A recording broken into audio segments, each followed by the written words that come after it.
Hey guys, my name is Katie Ziskind. I'm the owner of Wisdom Within Counseling and Coaching, and today on my YouTube, we are going to be doing a live podcast. So you're going to see the raw and uncut version of me making my newest podcast episode for my podcast called All Things Love and Intimacy. I am a Gottman Level 2 trained marriage therapist, a certified sex therapy informed professional, and I specialize with couples who have betrayal trauma, need a stronger emotional connection after infidelity, and struggle with sexual dysfunctions and sexual issues. So this podcast is intended to help you feel more comfortable talking about emotional expression, gain emotional intimacy skills, and feel confident identifying what you feel. And this podcast is also sex positive. So we talk about sexual expectations, sexual needs, and erotic desires. Because in a healthy, loving, long-term relationship, we have friendship elements and companionship elements, and we also have a sexual erotic self that needs space to be present and expressed. So this is an LGBTQIA plus affirming podcast. I'm a sex positive specialist, and I am super passionate about helping couples build an emotionally secure, loving, playful, and passionate bond and healthy sex life. You can head over to wisdomwithinct.com. That's wisdomwithinct.com to work with me. So you guys are going to get to see me recording my podcast. There might be a few pauses as I cut things, but I am super excited to share this with you. So I just recorded my intro for my podcast, and now we are going to jump into essentially the content of my podcast. So you have my dog Poppy, and you can see in the distance Blondie back there. So if they bark, I will pause. I will cut it out. You'll see things like that. But I just like to show people that I'm a real human, and as we dive into some of these big trauma topics. So today's podcast is going to be about attachment styles and high conflict marriage relationship coaching. So today's episode is all about high conflict fights, the cycle of high conflict fights, as well as attachment styles and how early childhood relationships with parents and caregivers almost set us up for our attachment style.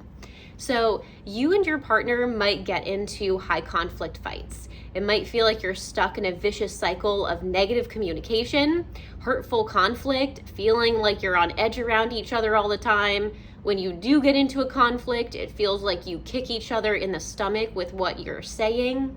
Words are really cruel, and the blame game is really common with high conflict couples. There's lots of criticism, there's lots of defensiveness, voices get raised, and fights escalate very quickly with high conflict couples.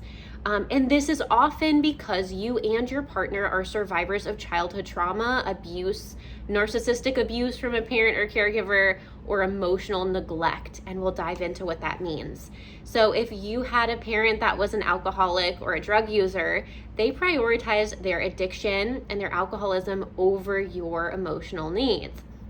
And you may have had a parent that was hot and cold.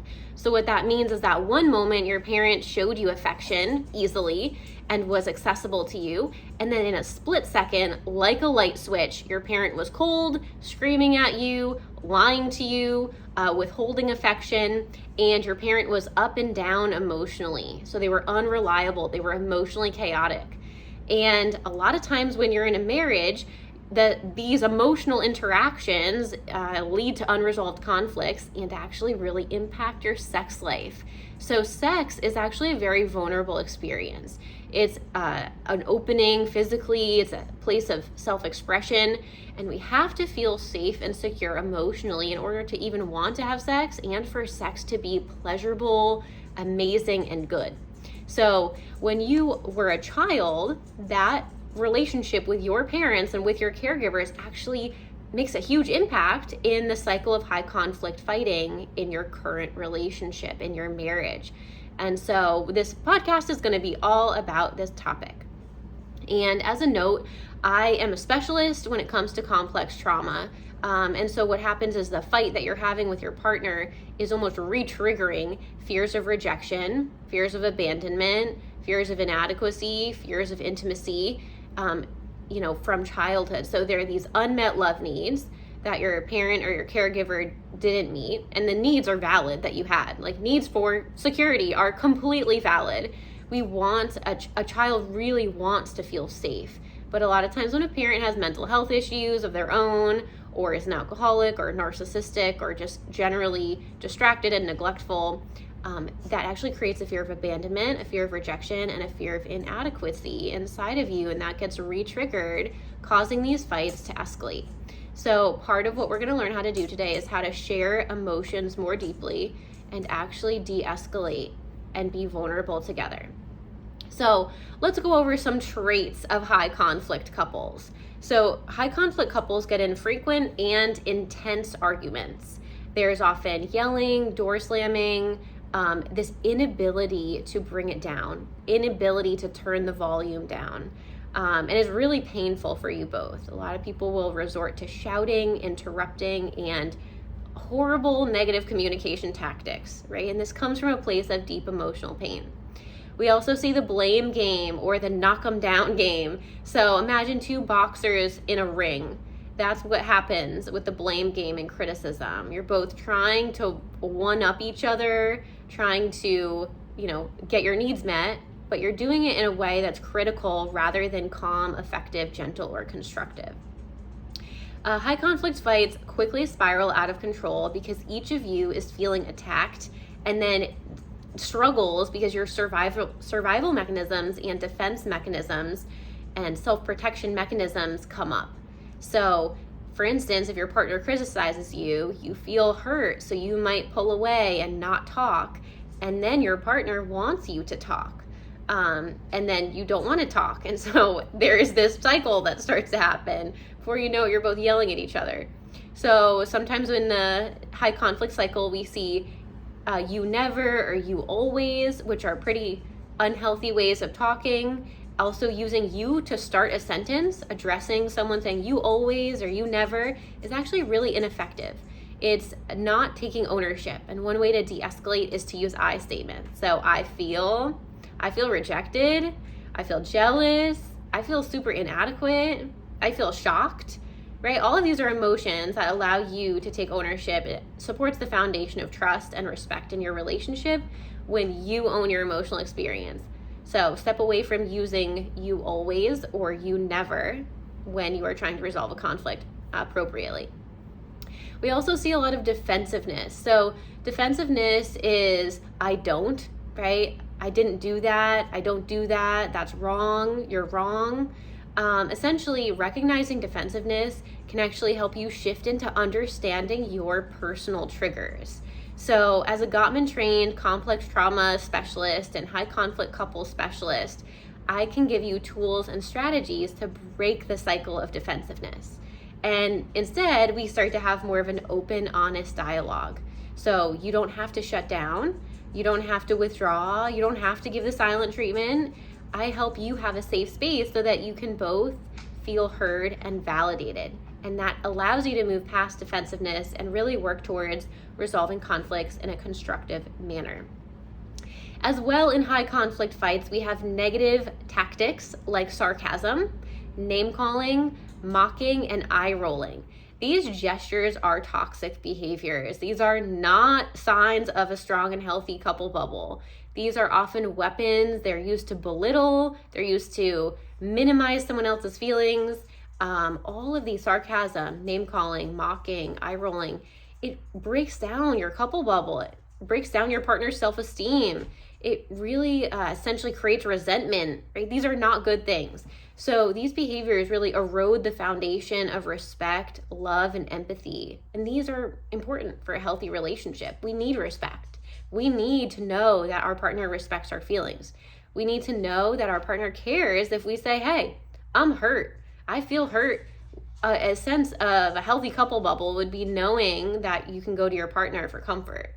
But if we're having a lot of mocking and ridiculing statements, it invalidates the partner's experiences. It makes that partner feel unworthy of love, disrespected, and maybe even threatened to not be in the relationship anymore. So a lot of times we're doing things that we don't realize. So part of working through in high conflict couples and relationship coaching is identifying when maybe you are name calling, or maybe when you are shifting into eye rolling, and understand how these are very destructive in your relationship. And you can start to learn skills with me how to resolve conflicts and rebuild trust better, so you can have a strong emotional connection, so you can feel secure. And if you grew up in a high conflict home as a child, like if looking back at your childhood, your mother or father or your primary caregiver was unhealthy with their communication, or mocked you, or rolled their eyes at you, or name called you, or said really cruel things to you, you may unintentionally be passing down this really negative generational pattern.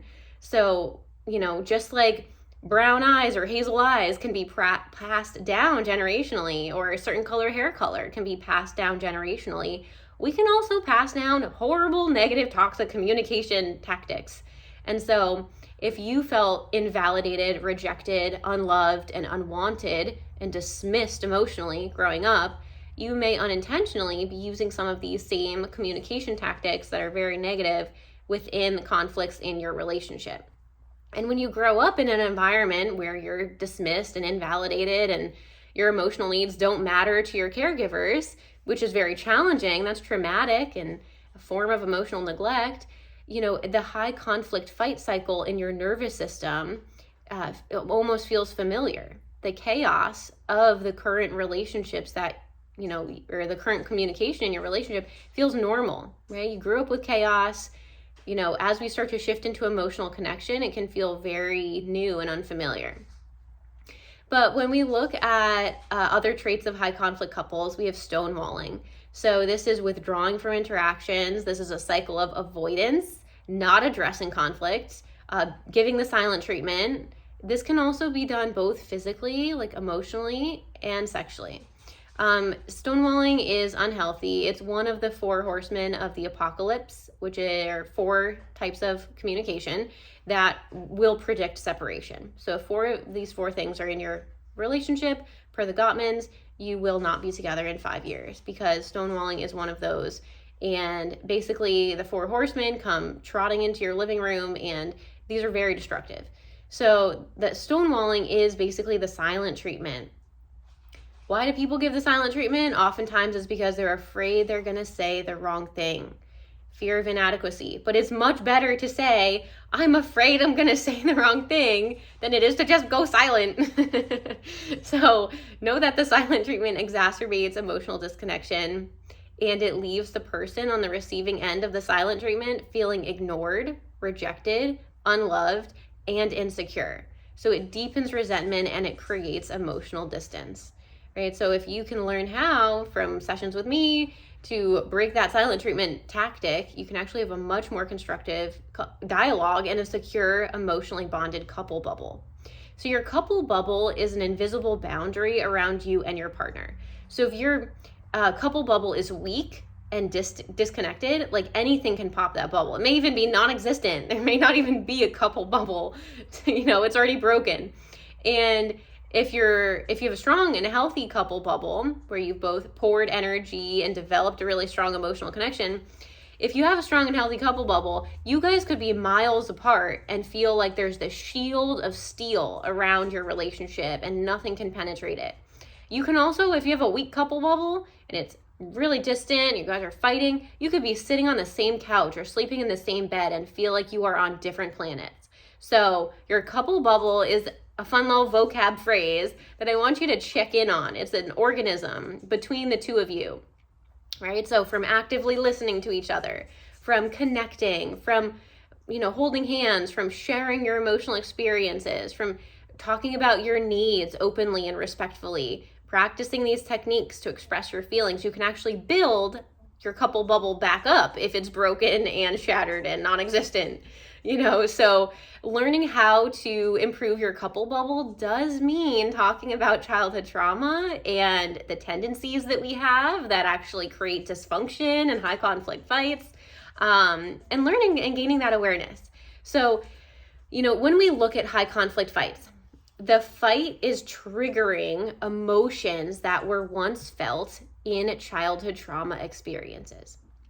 So we address the root of the behaviors. The cycle, it's a negative dance. So just like two partners would do a tango or do a two-step dance or a waltz together, your negative fight cycle is a dance as well. So by developing empathy for each other, understanding your own childhood triggers and trauma survival mechanisms and self-protection mechanisms and how they may no longer be serving you, you can start to tango to a positive, supportive, really strong, loving bond, which is that emotional connection. So just because you have a positive relationship one day, you may very quickly go down that slippery slope of that negative high conflict fight cycle. And when you're stuck in a cycle of high conflict, it creates stress in your nervous system.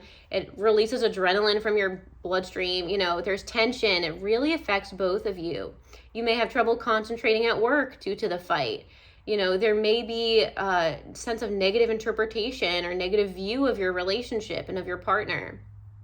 So resolving conflicts in a healthy manner is really, really important. We do not learn how to resolve conflicts in a healthy way growing up, especially when we have parents and caregivers who have difficulty resolving conflicts themselves. So if we never have parents or caregivers sit down with us and show us how to, talk about uncomfortable things or, talk about feelings or navigate conflict, which many of us don't have that, we never learn these skills. And so then we're stuck in the cycle of, a power and control struggle within the relationship.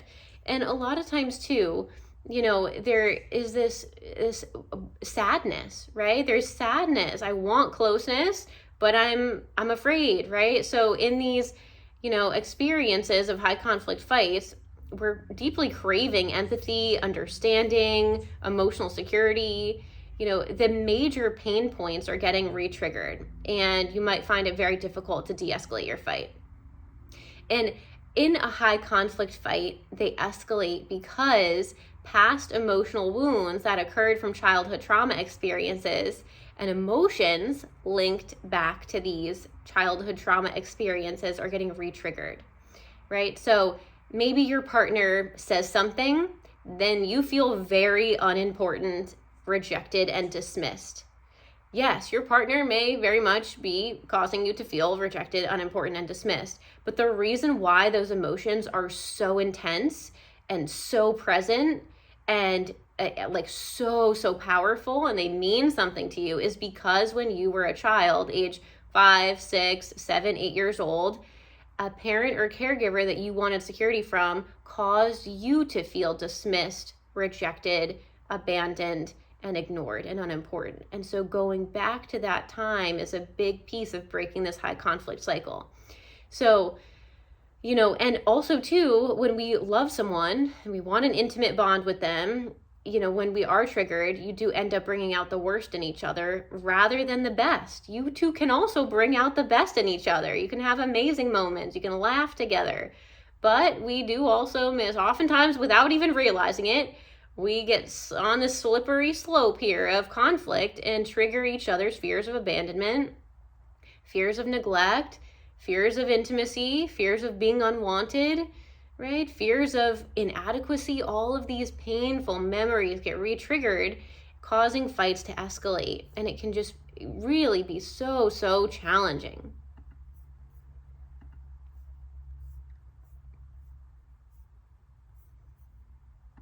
So for instance, let's say when you were a child, you were really upset. You were sad, something caused you to start crying, you felt sad and hurt. And your parent, one of your parents, or maybe, an adult in your life that was your caregiver, did not cuddle you, did not rub your back, did not pull your head into their chest and hold you and hug you and soothe you. Instead, your parent got angry with you for crying, or your caregiver yelled at you for crying, or told you when you were crying and upset as a child to go to your room and soothe yourself and never consoled you. So if you grew up in an environment where you didn't get consoled, you did not get nurtured, and no one was there, no larger bodied adult was there to comfort you as a child, that can be very, very traumatic. So if you were sad, you were crying, or you were upset, you would be sent away to deal with these feelings all by yourself as a little person. There was no emotional guidance.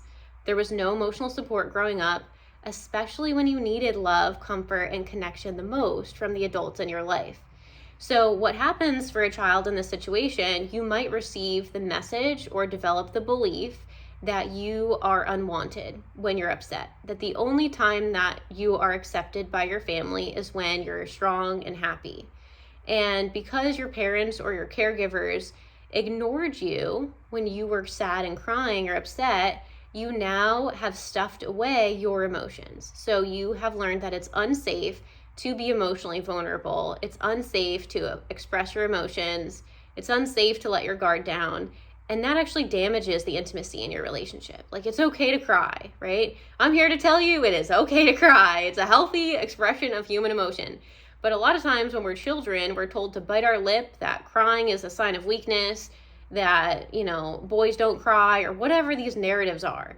And we learn how to stuff our feelings away. We learn how to be these stoic, non-emotional creatures, and it creates a lot of pain. So when you're forced to deal with your own hurt and upset feelings alone and by yourself as a child, as a young elementary student, as an adolescent, it really is emotional neglect.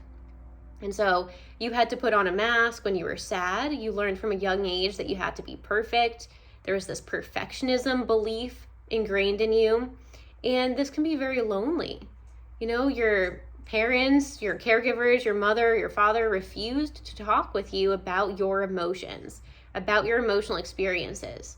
Like if you saw a parent, let's say your father, get angry, or your mother get angry and explode in rage and, scream and be aggressive, no one said anything about it afterwards. Everyone was just supposed to go on with life and pretend it didn't happen. And so you never had an adult to say, oh, I'm sorry, I was angry. That wasn't my best version of myself. This is why I was triggered. It's not your fault, right? A lot of times children that grow up with a parent that has anger issues or aggression issues starts to believe that they're the problem. Like growing up, you may have thought that it was your fault, that your parent was aggressive and angry. And so no one really talked with you about your emotions. You may have also had a mother, a father, or a caregiver that never hugged you, that never taught you how to receive love in an affectionate way. And so you may have grown up walking on eggshells as well. So you never got the attention, the quality time, the emotional presence, the comfort, safety, respect, or even affection that you deserved growing up. You may have had a mother, father, or caregiver that was emotionally chaotic. Their needs came before yours, right? Which is a sign of emotional neglect. And sometimes you have a parent that's loving a little bit. They give you breadcrumbs of love. So breadcrumbs is like, you don't get the full loaf of bread. You just get a little tiny breadcrumb, a tiny little bit of love. And then your parent goes back to withdrawing and dismissing you. And as a child, you deserved love. You deserved comfort. You deserved a stable, mentally sound parent or caregiver. And because you didn't get that, you are a survivor of childhood trauma. And that's amazing. You survived. But there are these experiences of not being heard, not being valued, and not being appreciated, not even being loved, right? So if you felt unwanted or rejected growing up, that plays a role in these high conflict fights. So in an argument with your spouse or marital disagreement, your spouse doesn't hear you, you start to feel unappreciated, undervalued, rejected, unimportant, all over again. All of these feelings get re-triggered. Growing up, there was no emotional validation for you. You didn't get emotional comfort, and you faced emotional neglect. And so when your spouse does something that, invalidates your experience or causes you to feel neglected or rejected or unwanted all over again, it's so, so painful. It causes these intense conflicts to unfold. So, you essentially felt emotionally abandoned growing up as a child. And even if you had generally a good childhood, there's still these core memories that you have that are very painful and, essentially are examples of emotional neglect. And now in your marriage, essentially these fights escalate quicker than you realize, all fueled by this pain, rejection, and abandonment that's coming up from childhood. And so in this, type of relationship coaching that focuses on breaking this high conflict fight cycle and building emotional security, we look at childhood trauma wounds, right? A lot of our work is to really look at what these childhood experiences caused you both to believe, right? So being emotionally neglected, experiencing emotional invalidation has massive effects on your emotional development as a child. And it also impacts your behavior and your thoughts in your romantic relationships. And so there's a big connection of intense, high conflict fights and having needs that were not met, unmet love needs in childhood.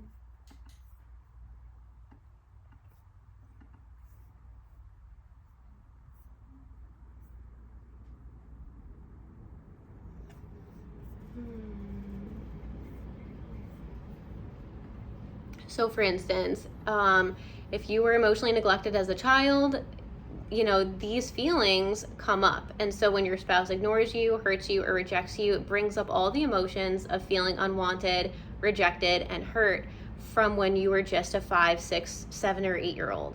And these emotions are what we want to start expressing instead of getting into high conflict fights.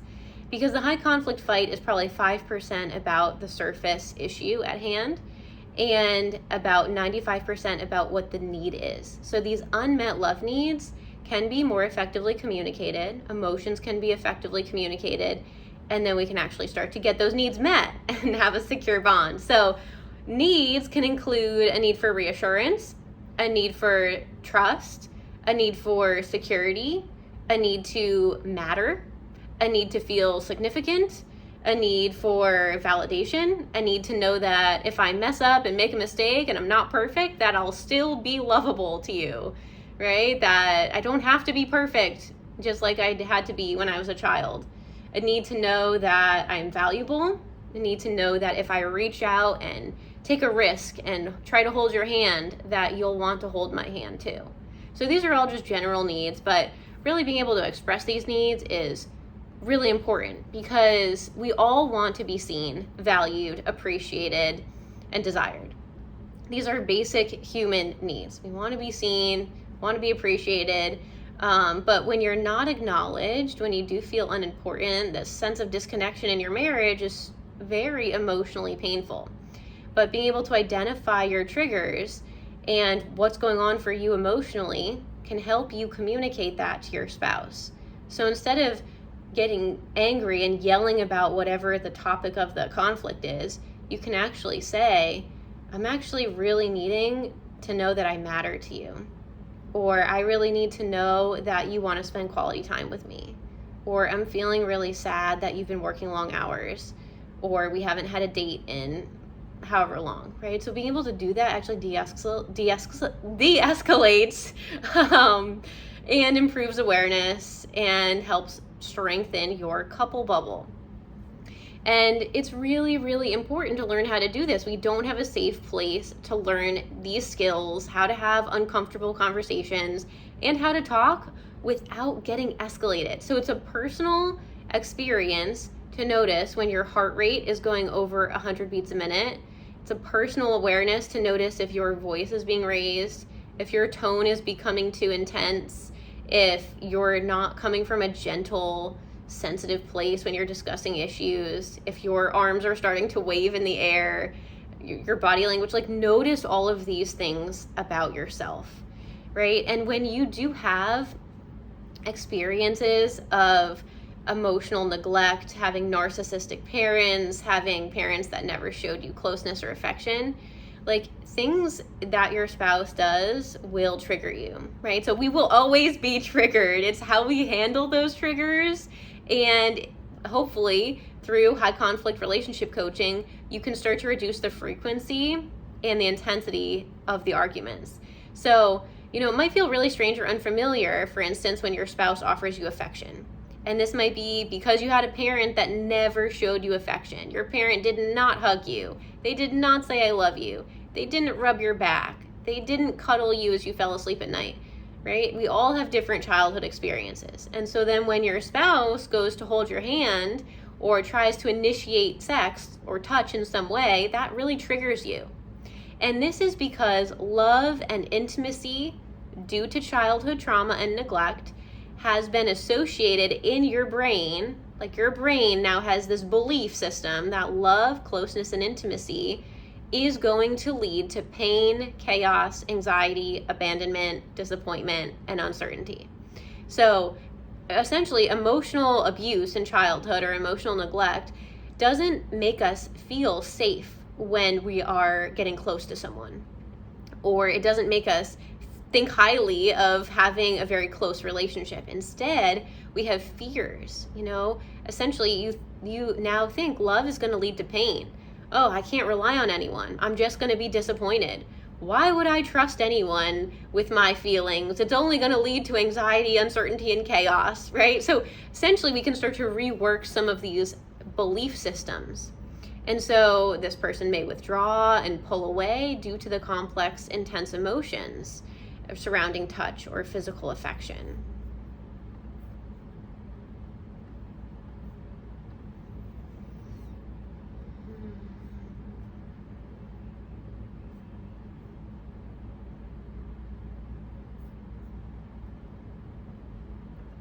When you go through childhood abuse or neglect, you often will develop a deep-seated need for external validation and acknowledgement and praise. And so this can actually drive some of your marital interactions. And you crave validation and praise and acknowledgement that you didn't get from your parent or caregiver. And when your spouse doesn't give this to you, it's like you need water in a desert. Like, you're completely dehydrated in a desert, and there's immediate frustration, and you feel ignored and dismissed. And so not getting comfort, verbal praise, quality time, attention, or anything like that from your spouse can really lead you to feel confused about the state of your marriage. Does my spouse still love me? You might feel inadequate. Do they find someone else more attractive? You may feel torn, a sense of inner chaos and panic. There might be jealousness, angry feelings, right? Depression, right? Panic and anxiety increase when you don't get the attention that you deeply crave, because attention and quality time and acknowledgement actually leads to reassurance. Reassurance, comfort, commitment, and trust are important ingredients when we are building a healthy couple bubble. Think about a brownie recipe, right? You have your baking pan, your 9x9-inch pan, you have your butter to grease the pan or preheating the oven. We have some sugar, chocolate, flour, butter. All this is going to go into the oven. But if we don't put the chocolate in, we're not going to get good brownies. Or if we don't use butter, we're not going to get very good brownies. Or if we put the brownies in the oven, but we take that pan out 5 minutes later, those brownies didn't get the full hour, basically 45 minutes to cook. And so we've missed some important steps in our brownie recipe. We've missed some important ingredients. The same is true for your couple bubble. If you're missing important ingredients of reassurance, comfort, closeness, playfulness, feeling valued, feeling appreciated, feeling like you matter, feeling like you're special, if we're missing those ingredients, these brownies, this marital brownie recipe is not going to come out very well. So if you feel unheard, dismissed, and don't get the attention you deserve, high conflict fights in your marriage will get out of hand like a wildfire. So I help teach you how to value each other more effectively, verbalize appreciation, express your emotions in a vulnerable way rather than holding them all in. And also talk to your partner about if you do need a compliment, if you do want to be noticed and seen, speaking up about that disconnection immediately versus sweeping it under the rug and not talking about it. And another piece too, when we look at high conflict fighting is we have not only this need for validation, but we also have a sense of hyper independence that develops from trauma.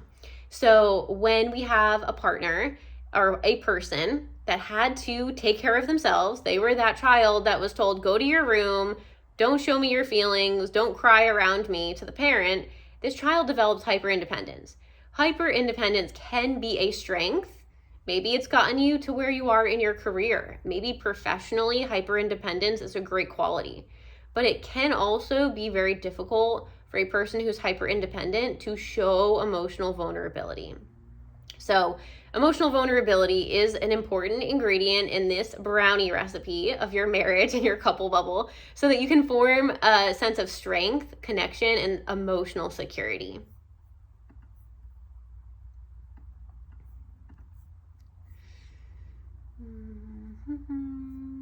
For those of you on YouTube, I'm just going to switch over to this area where I want to talk about attachment styles.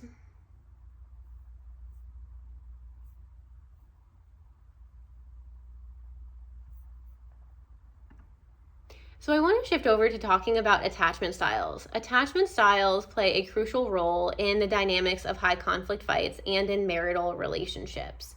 So your attachment style starts with a primary caregiver when you're a child. So when you are a very young child, like not a teenager,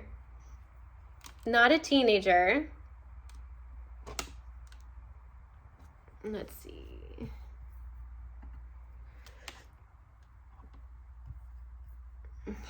My mic just got disconnected, so hang on.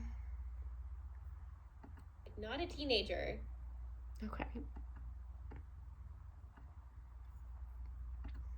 But a very young child. So again, 5, 6, 7, 8 years old. And attachment styles, we're going to go over a couple different ones today, can actually keep you stuck in the cycle of high conflict fighting. So a key here to breaking the cycle of high conflict fighting is to become aware of the complex trauma experience that you've both had, and to know that as you become aware of your attachment style and the interactions that take place and the unmet love needs, and you start talking about them and you're aware of them, you can actually start to create a really secure bond. So if you're struggling with an anxious attachment style or an avoidant attachment style, both of these are complex PTSD or complex post-traumatic stress disorder side effects. So if you have an anxious attachment style or if you have an avoidant attachment style, you also have complex PTSD. These are a result of surviving childhood trauma, abuse, and neglect. So from high conflict marriage coaching, you can start to understand how to create a healthy, secure, reassurance-oriented relationship. So we'll start with an anxious attachment style. When you have an anxious attachment style, you deeply crave reassurance, closeness, and intimacy. So you deeply want to ease fears of abandonment. If you have an anxious attachment style, you don't want to be rejected. You've experienced rejection and abandonment from a parent or caregiver growing up. And so you may really desire or seek validation from your spouse. And when in a high conflict fight, you might be seeking closeness. And a lot of times in a high conflict couple dynamic, we have one person who has an anxious attachment style and the other partner has an avoidant attachment style. So it actually starts to, you both get triggered. It's like ping pong balls bouncing off each other, triggering each other, escalating the fight. And I'm talking about this playfully now, but in the moment, it's incredibly painful. So, you're craving, if you have an anxious attachment style, you are craving attention, you're craving comfort, you're craving affirmation, you're craving emotional closeness, maybe even sexual closeness too. And, you're left anxious, insecure, feeling ignored when your spouse doesn't meet those needs because they have an avoidant attachment style.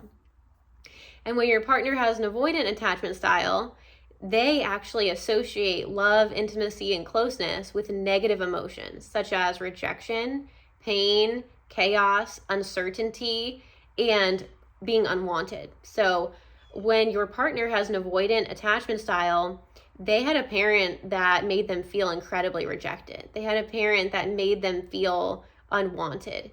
They had a parent that caused a lot of emotional pain and chaos, so they avoid getting close. Any sort of intimacy triggers that pull-away effect. They withdraw, they avoid, they don't want to get close because they think that closeness actually essentially is going to lead to disappointment and pain. So when you have an anxious attachment style and you crave closeness, your spouse then distances themselves emotionally and physically from you as their own survival mechanism and as their own self-protection mechanism. And this distancing behavior is very triggering for you if you have an anxious attachment style, because you essentially interpret the avoidance and rejection as a lack of love, as, your partner pulling away and abandoning you. And pulling away, when you are an anxious person, will intensify your cravings for reassurance. It makes you want that comfort from them and security from them even more, creating a vicious cycle of conflict. And starting to talk about this is really one of the first steps. Let's see.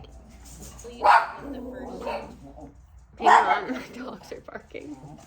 Really one of the first steps. Poppy. A vicious cycle of conflict. And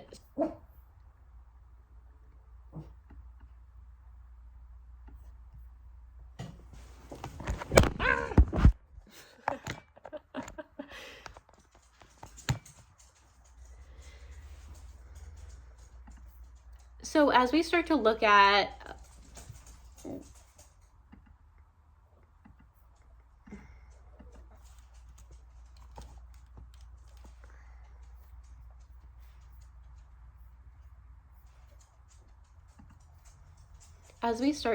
attachment styles, you can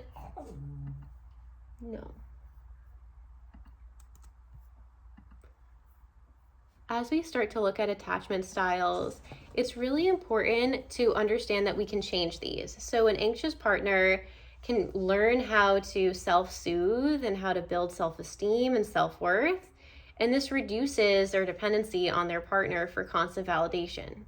And an avoidantly attached partner can learn to gradually increase their tolerance for intimacy and closeness and learn how to communicate their need for space, but doing so in a way that offers reassurance rather than causing their partner to feel rejected. And I teach you how to do empathy exercises. I teach you, as an anxious partner, you might need to practice expressing your needs in a non-demanding or non-critical or non-blaming way. And your avoidant partner may really need to work on practicing initiating connection and making outreach attempts and responding. An avoidant partner can learn to respond to bids for closeness with an open heart versus just giving a hard no. So it can be really beautiful to start to work through these different things, and you can reduce your fears and anxieties and really know that it's anxiety and fear that fuel your high conflict fights. So understanding attachment styles can be really helpful when it comes to becoming, more aware of how to de-escalate conflict and build a more secure, meaningful relationship where you both feel valued and understood.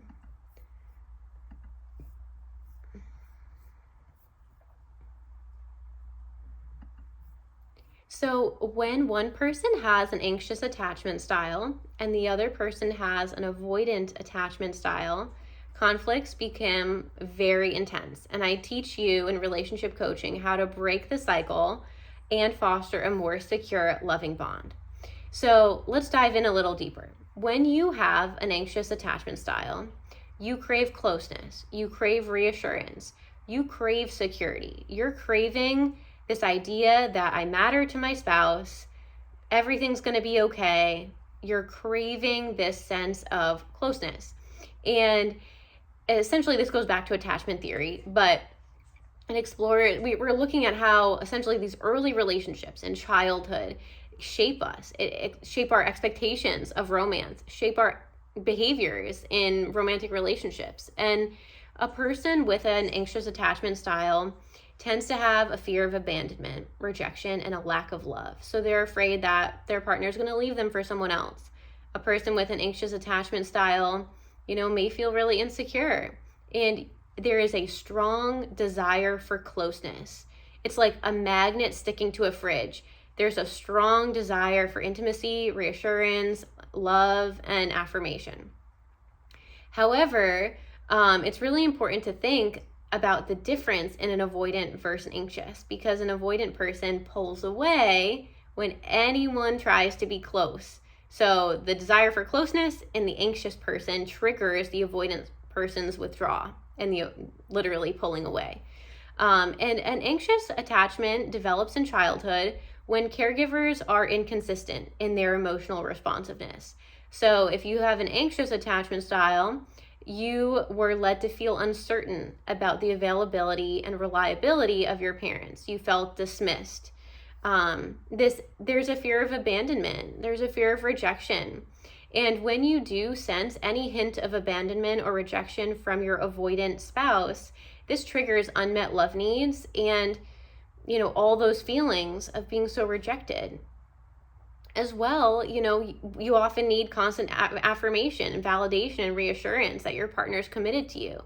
And you may still have this deep-seated fear that your partner will leave, or your partner will abandon you or stop loving you like your caregiver did. And, sometimes too, when you're anxiously attached, you might overthink, you might overanalyze words or actions or perceived lack of attention. And there's often a reliance on your avoidant partner for emotional stability and self-worth. So part of relationship coaching is to give you that self-worth back from the inside out.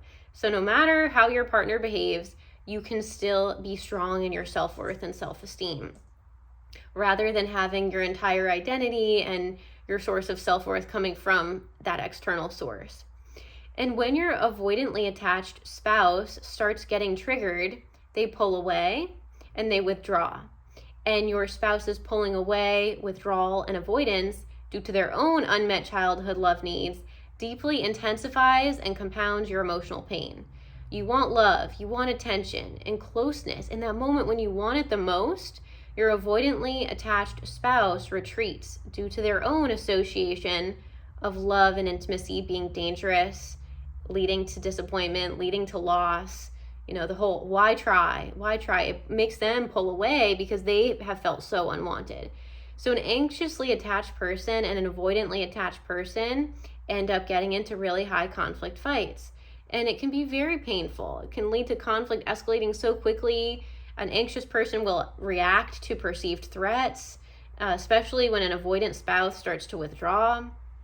And, essentially,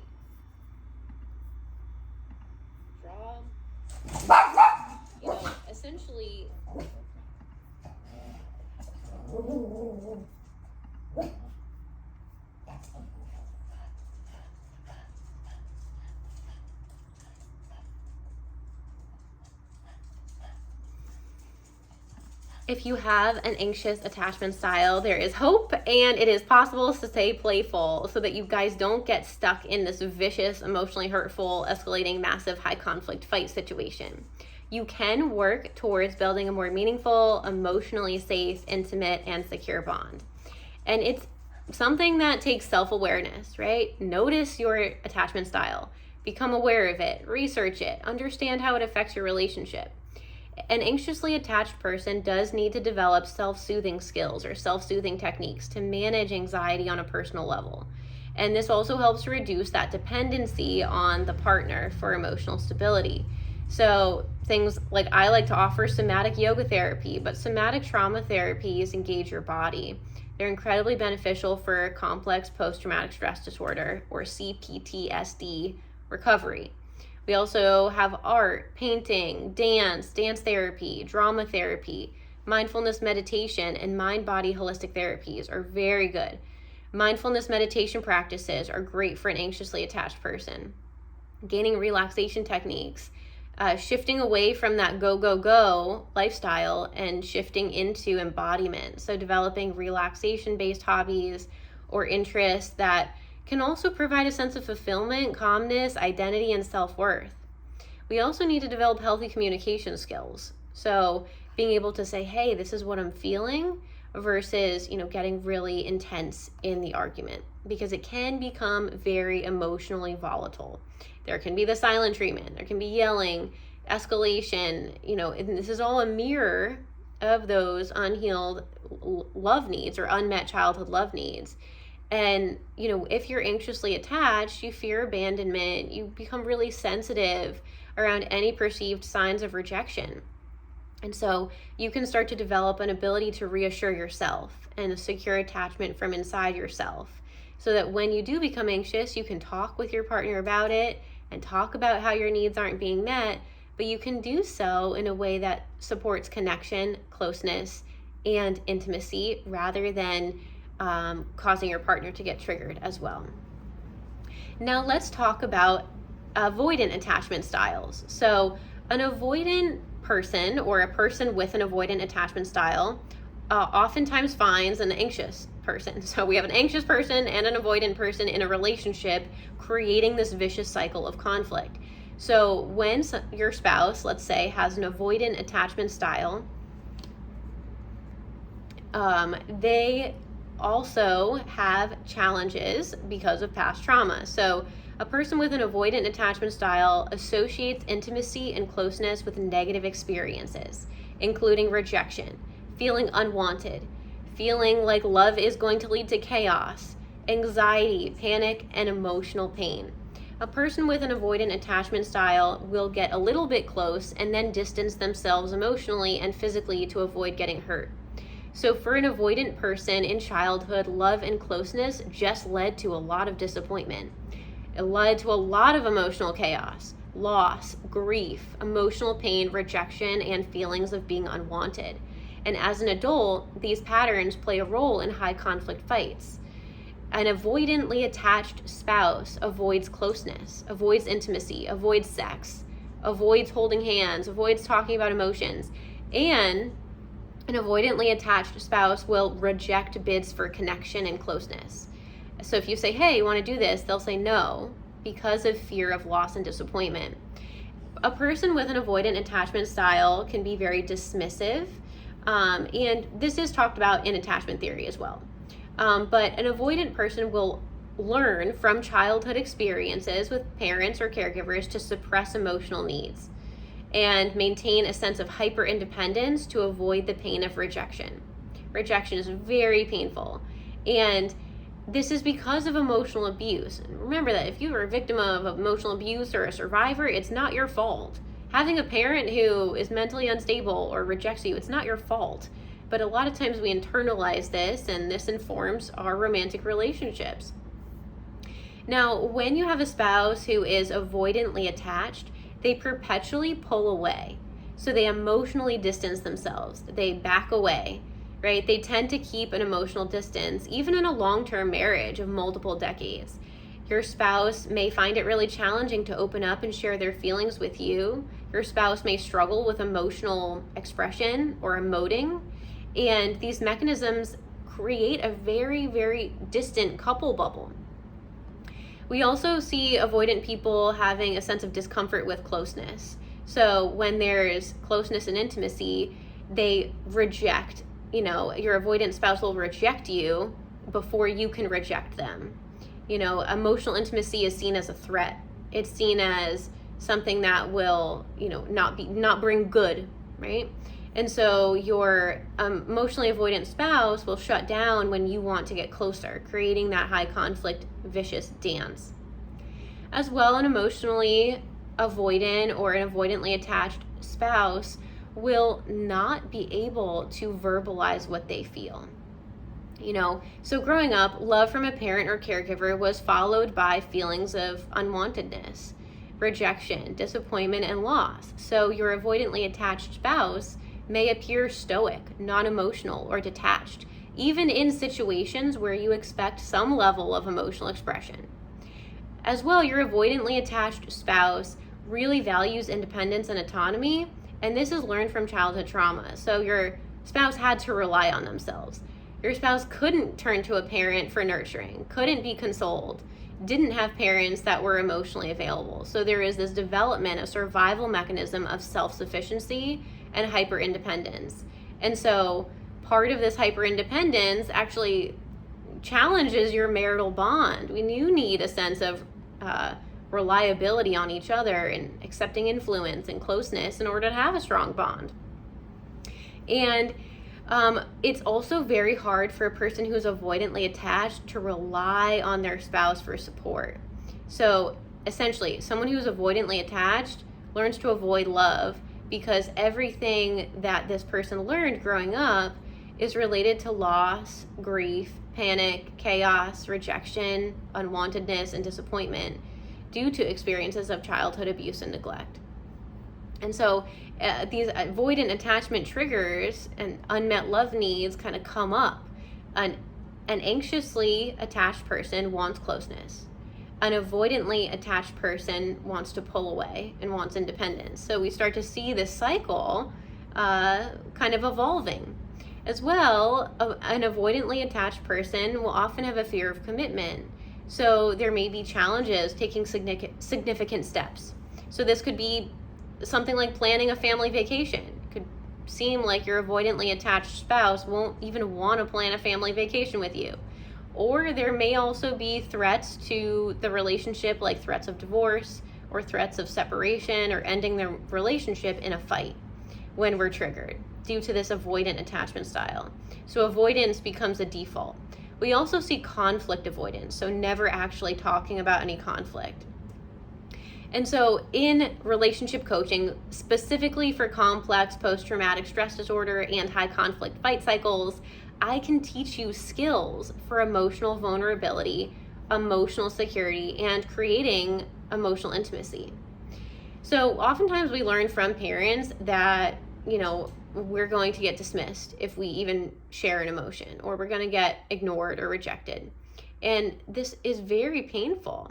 So the pain of childhood neglect keeps you and your spouse kind of locked, or as the Gottmans would say, gridlocked, in a cycle of high conflict fighting because of the fears of intimacy. And it's important to note that some couples who are high conflict at times also have cycles of the ice age. And the ice age is the silent treatment, which is conflict avoidance. So we're never actually talking about the core emotions.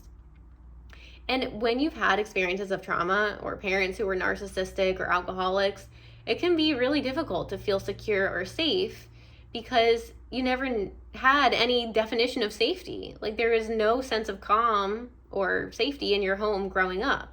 And so, if you're an anxious partner, you may essentially be yelling at your avoidant spouse to give you the comfort and the love you crave because of that anxious attachment style. And then your avoidant spouse might be just pulling away, giving you the silent treatment, and never addressing your needs, right? And so this cycle can be so incredibly painful. And part of what I do with couples is teach them and give them positive experiences for a healthier, more secure relationship. And so you can start to break the cycle of high conflict fighting and shift into emotional intimacy. So an avoidant partner can start to gradually increase their tolerance for intimacy, their tolerance for closeness. Like meeting weekly with me is increasing that tolerance, right? Increasing that ability to sit and distress, sit with emotions, all different kinds of emotions, and work through them and realize you're going to get through these feelings. They're just emotions. They're just feelings. They make us human. And I can guide you through small, manageable steps towards emotional vulnerability right in relationship counseling and relationship coaching. And an avoidant partner can also learn to tolerate emotional expression and share and verbalize their feelings and start to, vulnerability is a risk, right? It's risky to say, hey, I'm feeling this, and your partner could basically kick you in the stomach, right? But with me there, I'll make sure that doesn't happen. And you can start to share your feelings if you're an avoidant partner. You can start to foster a deeper connection together. Emotional expression is a gift. Emotional expression is not something we see modeled by our parents, family members, or adults in our life. But healthy emotional expression is what creates closeness. It's what creates safety and emotional security.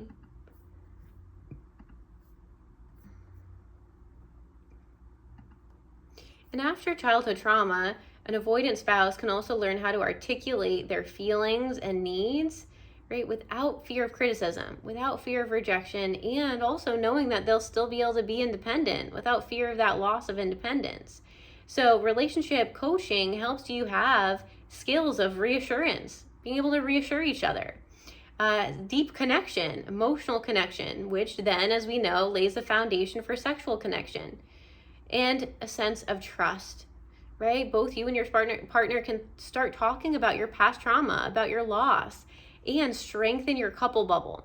Strengthening your couple bubble is not something you can go do by buying something at the grocery store. We can't just walk into the grocery store and say, I would love to buy a strong and healthy couple bubble today. It's not possible to do. We have to co-create it. Two of you have to pour your energy, just like you're pouring water into a glass. Pour your energy into your couple bubble through skills of emotional vulnerability and emotional security and taking risks. And if something doesn't go the way you hoped, you can talk about it and know that you both have a safe place in relationship coaching to recreate that closeness, that I'll be here to guide you and support you. You don't have to feel overwhelmed. You don't have to shift into yelling. Your needs matter. Your feelings are valid. And you can really start to move through this cycle and start to break the pattern and create a more stable, fulfilling relationship. So when a person is highly anxious, they want closeness and intimacy. The avoidant partner rejects them and pulls away, and especially right in the moment when they need reassurance, and that's very triggering, creates a vicious cycle of disconnection and unmet love needs, and perpetuates misunderstandings. And the avoidant partner may get emotionally overwhelmed really easily, especially in these moments, causing further withdrawal, pulling away even further. And so I help you break these cycles of conflict, and we can do it playfully. We can have fun doing so. I teach you techniques like turning towards techniques and gentle startup techniques and embodiment techniques and how to actually create emotional intimacy, right? This is not something that's tangible, but we can feel it when we have it. We can feel really close when we have emotional intimacy, and it does support a healthy, regular, erotic sex life. Emotional intimacy is a precursor to sexual desire.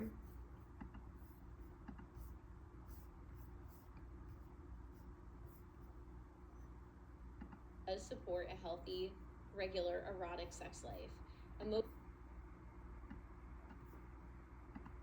So in relationship coaching, I teach you skills for self-esteem. I help you build validation skills from the inside out. You can build self-soothing and self-comforting techniques. You can learn that you deserve the utmost love, care, compassion, and to know you're worthy of love no matter what's going on emotionally with your partner. And you can really essentially start to build a strong and healthy couple bubble and break these cycles of intense, aggressive conflict that's no longer serving you. You can have a safe space to talk about challenges, traumatic experiences from childhood, understand your emotional triggers, talk about how your attachment styles are interplaying with each other, and start to really heal, start to be there for each other, start to feel valued, emotionally safe, and appreciated.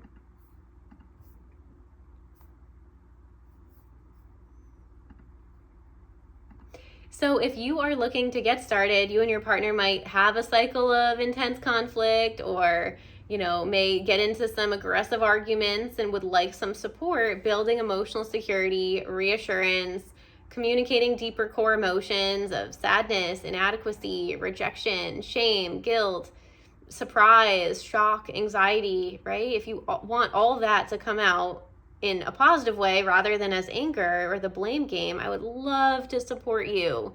I specialize in complex trauma, so complex PTSD. So if you get triggered in your fight, flight, or freeze response, I can help you start to understand these reactions and start to process what you've been through. As well, I'm a Gottman Level 2 marriage therapist. This means I use the Gottman method, and it's evidence-based. They have researched thousands of couples, and I am playful in how I support you. I mean, these are very sensitive issues, and you can start to shift away from feelings of emotional flooding or panic, and you can start to shift into an empathetic, supportive stance in your couple bubble. I am also a certified sex therapy informed professional. So what that means is I offer you a sex positive space. A lot of times we grow up learning that sex is taboo, or sex is something we shouldn't do, or it's impure, or there's religious shame and guilt and anxiety that we have inherently from our culture. A lot of times too, we grow up with messages that sex should be a certain way, that we need a hard penis to be a good lover, or we need a big penis, or we need to fake an orgasm, or we need to make a certain sound, or have our body look a certain way in order to have good sex. And none of that is true. Those are all myths that our culture has taught us. And so I give you a safe space. You can be any size, any weight, any shape, any nationality, any age, and have an amazing erotic sex life and have a beautiful pleasure-oriented sex life. A lot of times we get stuck in obligation-oriented sex, where sex is work or another thing on the to-do list or solely for our partner's pleasure, and we end up forfeiting our own sexual needs in the process. And we don't have a sexual voice, and we just end up having really dull, boring, or even painful sexual experiences. So I give you a safe place to talk about sex and intimacy.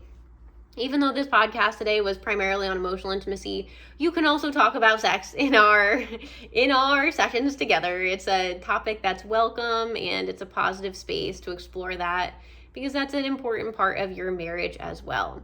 So if you and your partner are looking to break disruptive high conflict cycles, figure out your triggers, learn how to build reassurance, emotional security, really help, your marriage continue on, versus I'll constantly be on the brink of divorce. I would love to help you build that emotional intimacy and that emotional expression and emotional security so that you can learn how to prevent your conflicts from escalating and truly value and comfort each other on a deep level. Even after you've both been through emotional and challenging experiences in childhood and emotional trauma. So I would love to help you build a meaningful connection. You and your partner can work with me by heading over to wisdomwithinct.com. That's wisdomwithinct.com. If you enjoyed this podcast, I would love it if you left a 5-star review. You can scroll down in any platform that you're listening to this on and click the 5 stars. That would be absolutely appreciated. If you are on Apple Podcasts, I would love it if you left a couple sentences in your review. And if you're on Spotify, you can go over to the poll section and let me know what you thought of this episode, or if there are 2 or 3 takeaways, you can put those in the poll section. And if you enjoyed this as well, I would love it if you hit the share button and sent this podcast over to your partner so that you guys can talk about this and see what takeaways and reflections you both have, so that you can start to learn skills for preventing conflicts from escalating and building a more secure, empathetic, comfort-oriented, emotional bond in your marriage. So you can share this with your partner, and you can both learn this wonderful information. And you can also share this with your friend or even a family member. I loved offering this podcast to you today. This was another episode of the All Things Love and Intimacy podcast.